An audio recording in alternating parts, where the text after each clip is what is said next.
Hey drummers, it's Rob Litton here from drumstheword.com. Welcome to this free mini song lesson where I'm going to take you through my favourite parts, I think the most distinctive parts of the song Lola by the Kinks, drummed of course by Mick Avory. This song was requested over on my Facebook page, and currently for this month of December I'm asking my Facebook followers for their song requests, including Christmas requests as well. I plan to do a lot of free videos this month and perhaps a little bit into January as well, just to get us all into the festive spirit. So if you want to make your own song suggestions and get them done in the next month or so, then please go over to my Facebook page. To do so, you'll find a link to my page beneath this video. Also, don't forget you can download the free PDF that comes with this lesson. I've got 3 pages here, 1, 2, 3, 4, 5, 6, 7, 8, 9, 10, 11, 11 sections, drum beats and drum fills that are very distinctive. And before, so make sure you have this printed out in front of you as we go through this together. You can find a link to these free PDF notations underneath this video. So we'll start with the first part of the song, and I just want to say at the beginning that Mick does a lot of improvisation. It would have been a real nightmare to try and transcribe this entire song note for note from start to finish because of all the changes, all the improvisations, all the little snare drum ghost notes.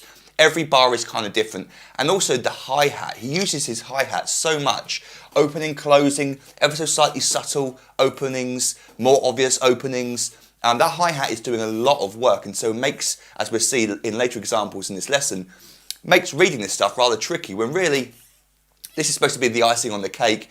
The bass drum, snare drum usually are the main parts of the groove, and so when you're practicing along to these sections, don't worry too much about the hi-hat stuff. That's kind of stuff you can add eventually in the end, but it's not essential for the groove. But there you go, that's what's happening in this song, lots of hi-hat stuff. So this first example gives us an idea of that, where Mick comes in with just the hi-hat and bass drum. We get 1 E and 2 E and so the open hi-hat on the and of 2 there, on the and of 1. 1 E and 2 E and it just repeats. 3 E and 4 E and 1 E and 2 E and 3 E and 4 E and Now, again, using the hi-hat, talking about the hi-hat, there's a slight push on 1 and 3. It's kind of, but it's not that obvious. You kind of get like a little push on 1 and 3 with the hi-hat, a little opening. There's ever so slightly a subtler opening on beats 1 and 3. So you may listen to that on the recording and go, hang on, I'm sure I can hear some extra open hi-hat notes there. Yes, if you want to, but then eventually Mick, for the intro, settles into this groove. If you want to start improvising around with, it's not quite as much as that though, it's subtle. It's kind of hard to replicate this on an electric hi-hat. Anyway, let's hear that first example, played up to speed without the microphone so you can hear just the drums.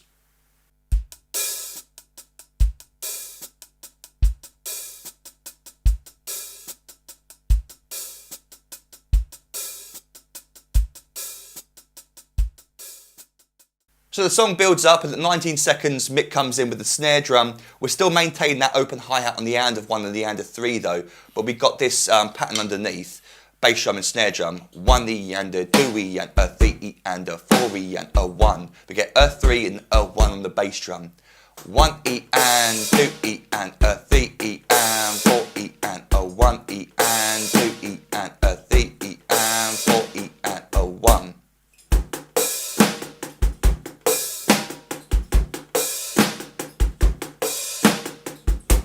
Okay, let's hear that up to speed.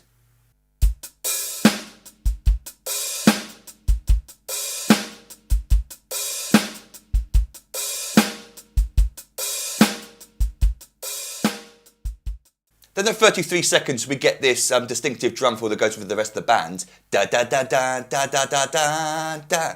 So every time he plays this drum fill, it's the same, it's just orchestrated differently around the drum. Sometimes he uses the toms, but for this first example, it's all on the snare. So the first half of the bar is just the groove that goes into it. We get 1 and 2 open hi-hats there, 1 and 2 E and then for this example only, he starts with the drum fill on beat 3 on the hi-hat. 3 E and 3 E and And then we just skip over beat 4, coming with the left hand, 4 E and 1. And we roll it out nicely with the right hand. If you start with the left hand for the last part of the bar, the 4 E and then you'll come out with the right hand correctly. So we get this 1 and 2 E and 3 E and and a 4 E and a 1 and 2 E and a 3 E and a 4 E and a 3 E and a 4 E and a. Now later in the song, just thought I'd mention it before we go on and play this up to speed, he does play the beat 3 on a tom as well, or a snare drum. So later in the song he might play where I played 3 E and a. So you do get those all 4 3 E and a, all 4 of those notes are on one drum. So if you wanted to play, actually it's kind of tricky because your right hand has to rush down to the snare drum. So this example makes sense because Mick was up on the hi-hat. He didn't come out of it early enough. He's playing 2 E and a 3 E and a 4 E and a. My point is that there's the basic rhythm, there's the basic skeleton of the rhythm. Later in the songs, all the other times they play, it's just orchestrated around the toms in different ways, but it's exactly the same rhythm. Also, whether you start it on beat 3 on the hi-hat or on the tom or snare drum, whatever part he's playing. But let's hear that drum fill, the first time it occurs, up to speed.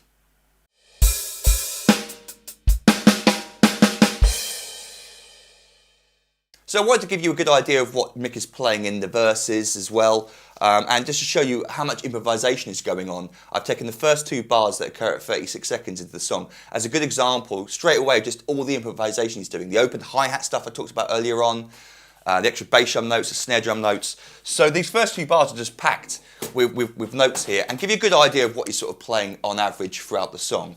So if I've got 2 bars, we'll take a look at the first bar. Let's ignore the open hi-hat for now and just play the closed hi-hat, bass drum and snare drum pattern. We get this. 1 and a 2 and 3 E, a 4 and a. 1 and a 2 and 3 E and a 4 and a. 1 and a 2 and 3 E, a 4 and a. Let's take a look at the second bar now. Again, leaving out the open hi-hat stuff.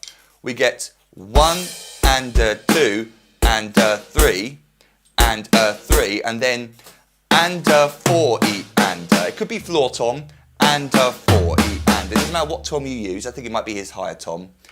But that second bar again, 1 and a 2 and a 3 and a 4 E and a 4 E and a.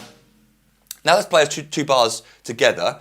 1 and a 2 and 3 E, a 4 and a 1 and a 2 and a 3 and a 4 E and a. See what I mean? There's lots of stuff going on there. And then trying to add in the open hi-hat stuff as well. And again, it's subtle, this stuff. It's not fully open, not half open. Sometimes some of the open hi-hats are a little bit more open than the others. It's very, very subtle and very hard to transcribe this kind of stuff. But let's have a go with the open hi-hats. It sounds something like this. 1 and a 2 and 3 E and a 4 and a 1 and a 2 and a 3 and a 4 E and a.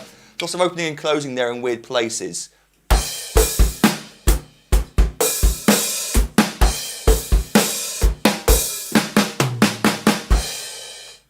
And now let's hear those 2 bars up to speed.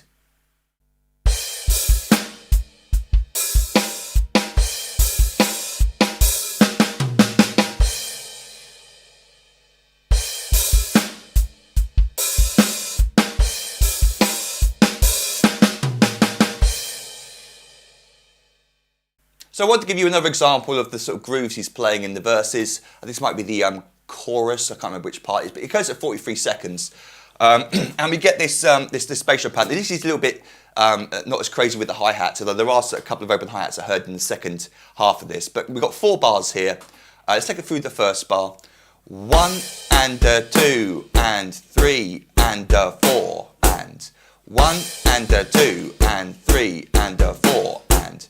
The second bar, 1 and a 2 and 3 E, a 4 and a. And we get this 3 E occurring as a motif in each of the verses. You'll hear him play the 3 E. I think it goes with na na na na na. Yeah, it goes with the vocals. Da da da da da da da. So it's kind of cool that Mick uses the bass drum there to sort of match the melody. That second bar, 1 and a 2 and 3 E, a 4 and a. Second line, look out for the open hi-hat on the and a 3.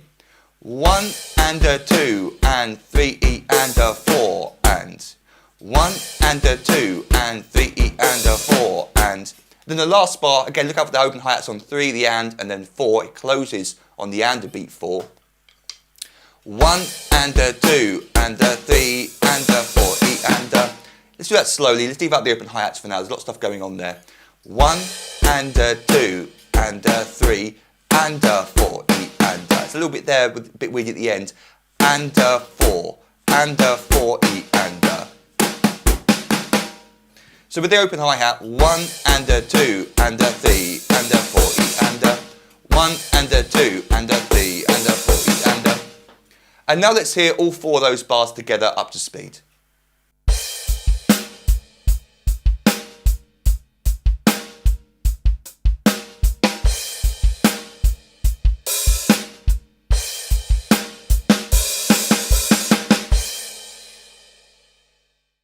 So we've got some really cool drum fills throughout the song. This one occurs at 1 minute 15. Again, the first half of the bar is just the groove that leads us into it. 1 and a 2 and 3. And then from the and beat 3, he plays another one of those and-a, but this time that left hand is a lot quieter. It's almost like a ghost note. It's a tap. And-a, and-a, and-a. So just basically, if you want to play it note for note, sound exactly like the recording, then you can play that second note there, the of 3, as a quieter note. If you played accidentally, absolutely fine, it's fine. Don't worry about it too much, but I just thought I'd include that dynamic, seeing as we're focusing on such a specific part of the song. I might as well focus on every little thing he's doing, but it's not really important. So we get and-a, and then he plays this lovely little lick, 4 E and a. Right, right, left, right, left. Again, it could be floor tom. Use that sticking so you come out nicely. Right, right, left, right, left. So the whole bar slowly. 1 and a 2 and 3 and a 4 E and a 1. 1 and a 2 and 3 and a 4 E and a. So you can see the E there of 4 is doubled into 2 30-second notes. 4 E and a. 4 E and a. Okay, now let's hit it up to speed.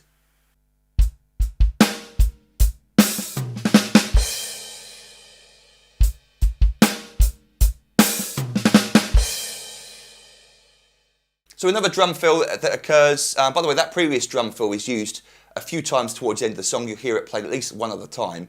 Like this drum fill, this is also played quite a few times, this idea, but he just changes the orchestration of these stabs. So this one occurs at 1 minute 27, and we get the first quarter is the first part of the groove. 1 and a 2, open hi-hats there. Stay open for the and of 2. We get and a 3. Then that pattern, that idea continues where we got. But we play and a 3 E, and then we move to the floor tom and snare drum, I believe. Again, it could be floor tom and snare drum and high tom. It doesn't matter, but as long as it includes the snare drum, the hi-hat closes on the and a 3, and then we get and a 4 E and a, sorry, and a 4 E and, I did get it right, and a 4 E and a 1, and we get a 1, 2 bass drums leading us back into the next part of the groove. So that bar slowly, 1, a 1 and a 2 and a 3 E and a 4 E and a 1. And then, as I said earlier on, he sort of plays that drum fill quite a few times, but we might orchestrate it differently. You might do something like that where you sort of play around the toms a bit more, perhaps some flams on the snare drum, but that's basically the idea. It's just between the hands and the bass drum playing a linear pattern. Okay, let's hear that up to speed.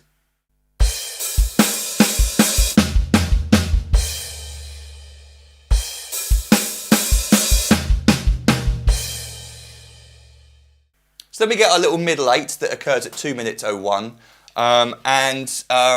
it's a cool section.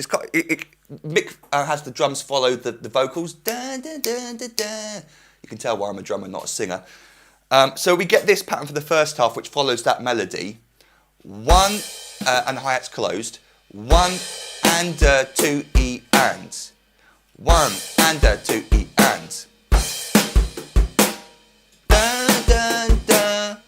Then we get the second half of the bar, which is played 3 E and 4 E and 3 E and 4 E and 3 E and 4 E and he repeats that bar 4 times, I believe. 1 and 2 E and 3 E and a 4 E and a 1 and a 2 E and 3 E and a 4 E and a. Bit slower than up to speed. 1 and a 2 E and 3 E and a 4 E and a. Okay, let's hear that played a few times up to speed.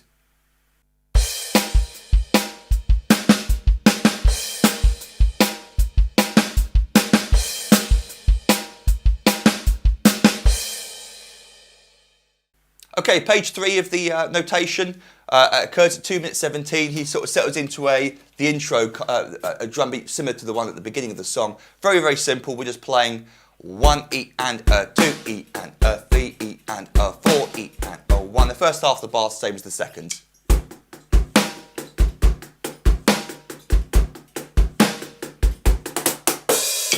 So let's hear that up to speed.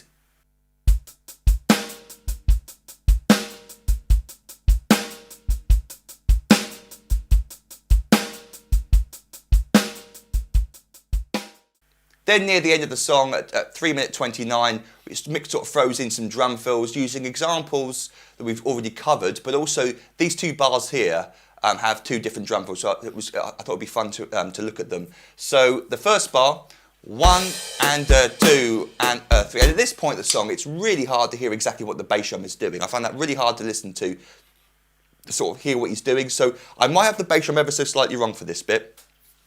Again, one of the difficulties in transcribing this song, it's very hard to hear what Mick is exactly playing. 1, a 2, a 3, but the drum fill's correct. We get and a 4, and a 4 E and a. So the E, the and the a 4 are just doubled up into two 30-second notes. We get 4 E and a. Remember we had 4 E and a. We just continue those fast notes. 4 E and a 1. It rolls straight into beat 1 of the next bar. 1, a 2, a 3, and a 4, E and a 1, a 2, again, a 3, I looked away, 1, a 2, a 3, and a 4, E and a 1. The second bar is my favourite drum fill from the song, only happens once. We get 1, a 2, a 3, and, again, another surprise snare drum on the and a 3 there, but then instead of playing and a, he plays 4, E and 4 E and I was counting that right. 4 E and a 1. You get that rhythm. So second half, the second bar, 1, a 2, a 3, and 4 E and a 1. 1, a 2, a 3, and 4 E and a 1. Those two bars together slowly, then up to speed. 1, a 2, a 3, and a 4 E and a 1, a 2, a 3, and 4 E and a 1. And now up to speed.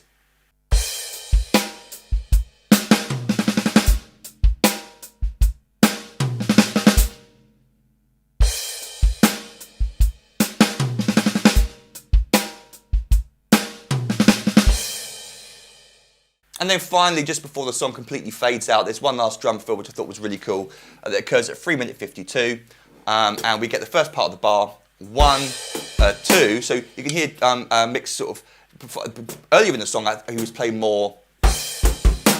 Later in the song he plays more, I believe. Again, it's very hard to hear those bass drums, but he's not playing as many bass drum notes. So we get 1, 2, and then starting on the and of 2, again, he likes to surprise these drum fills on the ands, or start these drum fills on the ands. We get and 3.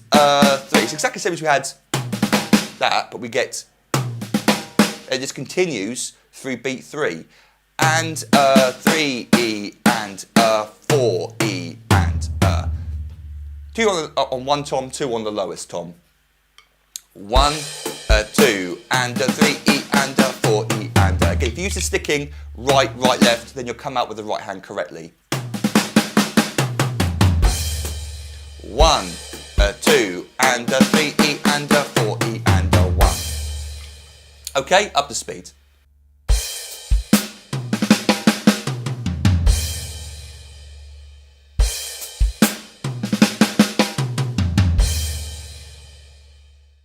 So there you go, hope you found that useful. Don't forget to download the free PDFs that come with this lesson. All 3 pages can be downloaded for free and printed out from my website, so you'll find a link for that beneath this video. Go over to my Facebook page if you want to make your festive Christmassy presenty gifts known to me and other people can vote on them. That's why I use Facebook, by the way, is because other people get to vote on them very clearly. I've got a post. You'll see the picture. What songs can I teach you? It's a pretty obvious post. You post suggestions beneath that, and then other people get to vote on them. And that's a really nice democratic way for me to work out what songs you guys want me to teach you. And you might also want to consider signing up to become an online member at my website, drumstheword.com.